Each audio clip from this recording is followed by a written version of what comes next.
Hi guys. It has been a while, and I miss seeing you guys on the live classes and having a little bit of interaction. Hope you're all doing well. Apologize for my absence this last week, more than a week, as a result of our family's travels.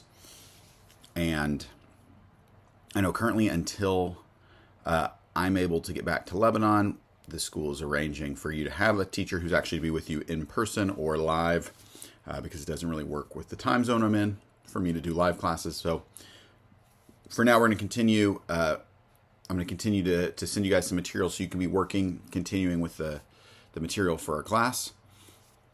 So this week, this week I would love, today we're going to focus on the novel. And then later in the week, we'll do some more work with style writing. But technically, the last time I'd request you to read, you should be up to chapter 30. Some of you have already finished the novel. I've gotten some feedback from some of you, which I really appreciate. But this week, we really need to finish the novel, so the last 10 chapters. If you're current, I'll just be 10 chapters. Some of you might need to catch up, but you will need to read the entire novel.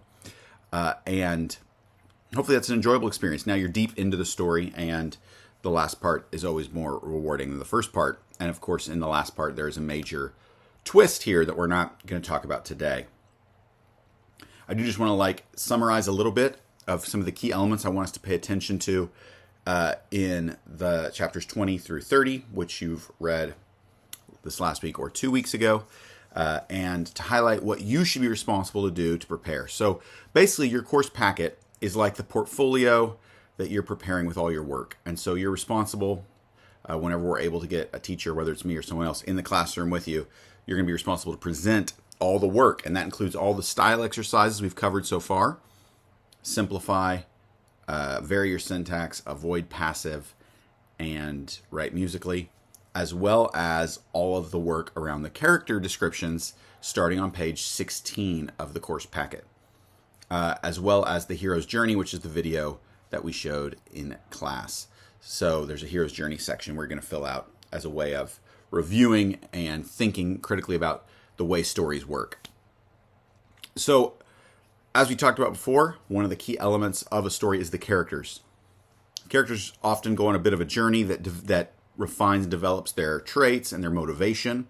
Traits are sort of the outside of the character. Motivation is their inner core. What do they really want? What do they value? What are they after? Their essence. And so, as you're filling out those character profiles, starting on page 16, we want to look for motivation. What really motivates these characters? And when you get down to the section that says indirect characterization. So if you open up to that page, you'll see character traits. So these are things like patient, courageous, intelligent, stupid, obnoxious, whatever. What are their traits? What are they like? Ignore the flat around. Are they a static or dynamic character? Do you see them as a character whose motivation changes or a character whose motivation stays the same? Then what is that motivation? Usually motivation is connected to something in their past, but not always. And so, as we talked about before, if you were to write about Arvin's motivation, you could talk about the way his past affected him and the way the events of the story might have changed his motivation. We talked about him being a dynamic character. If you are talking about other characters, though, we don't actually know why they're motivated the way they are. We just know that this is what motivates them. They seem motivated by power, by helping others, by keeping up their traditions, what have you. Direct characterization, don't worry about as much. But indirect characterization, what I want here is I want you to pick, for every character, 2 events that really reveal what this character is like. Okay? So you can just put the page number of when those events happen. So maybe this character really sticks his neck out to help someone. Or maybe this character really does something courageous. Those events, or they say something really insightful. And you say, okay, this event is what kind of defined this character for me, or these 2 events. So if you can pick, ideally, 2 different moments in the story that really define this character, and write the page number and explain what they do and why that defines that character. Okay, so I want you to work a little bit on this and fill these in for all of the characters that are mentioned. So traits, static or dynamic, motivation, and 2 moments of indirect characterization. Okay, so that's what we're going to be working on, and that's So your homework after this class, 1, is to continue filling out those character profiles.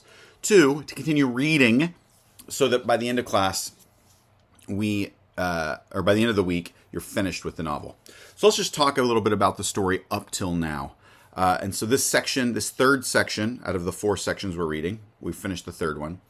The last section left off with Halian connecting with the Oratani, listening to their music, and Arundo explains that they're holding on to this ancient tradition to remember who they are, that they sing their songs to remember their old ways, and part of their old ways is protecting the stranger and the vulnerable, and that's why they're helping Halian. They don't believe that he came into their care by coincidence, but that there's some sort of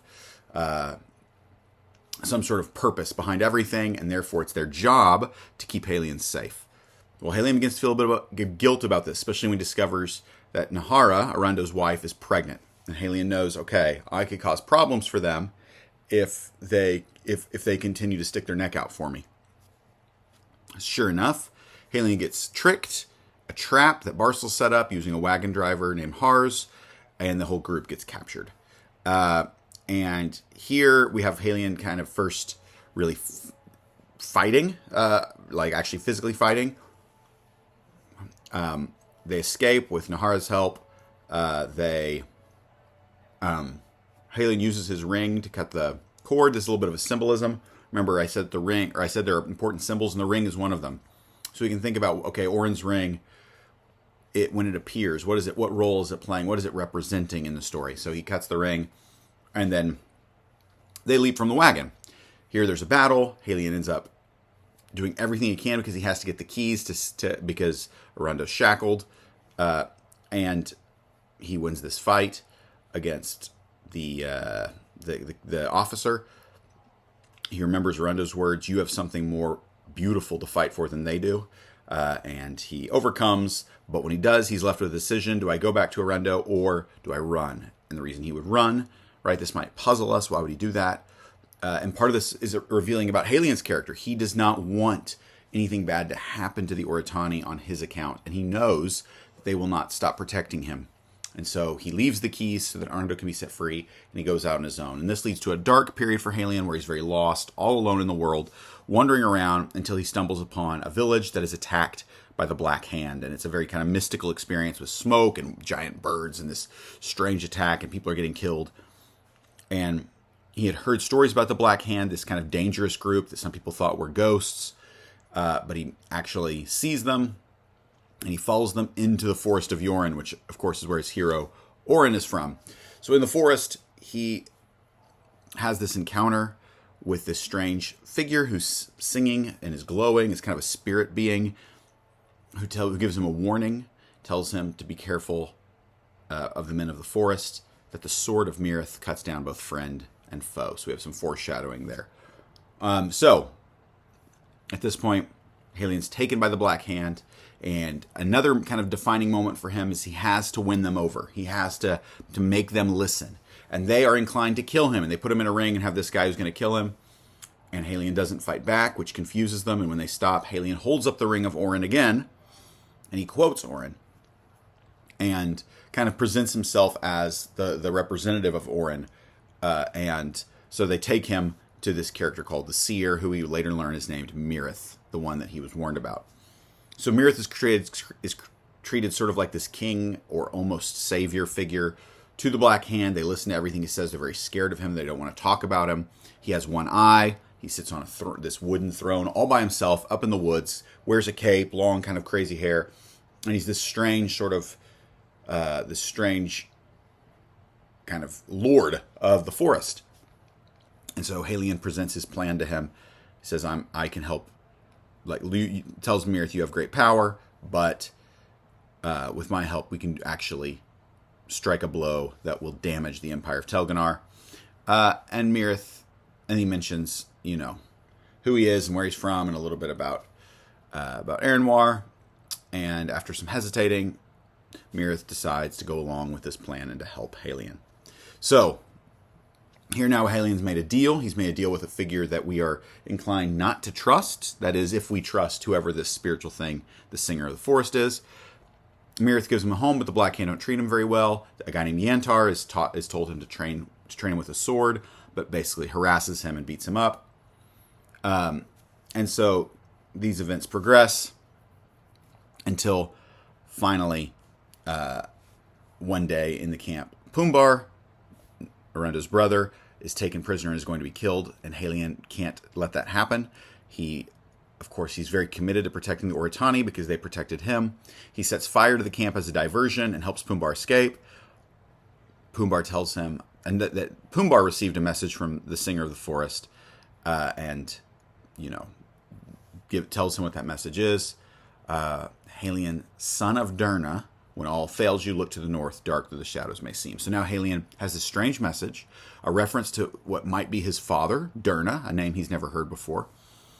And he is, and so now, and also this kind of warning that when all things fail you, look to the north. So an idea that whatever Halian's planning is going to fail.